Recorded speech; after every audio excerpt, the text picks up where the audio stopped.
Hey guys! Another day, another vlog tayo ngayon. So mag-unboxing tayo ngayon. Autumn na no? Nakita niyo naman. ng another Zara bag. So it's another Budol. It's another click. Dalawa talaga sila nun. Pero separate lang na deliver. Thank you Mr. A.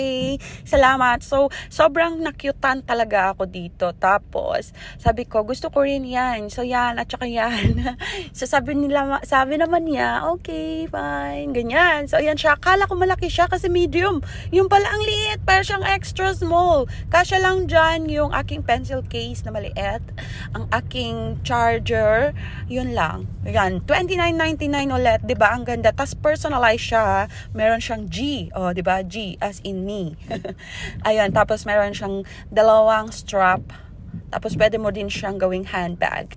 So ang ganda-ganda niya, super. Gusto ko siya kahit na yung size niya is maliit. Akala ko magagamit ko sa work, sa bagong work. Yung pala hindi. Pero pwede naman pag hindi ako magdala ng mga lunch and so on and so forth.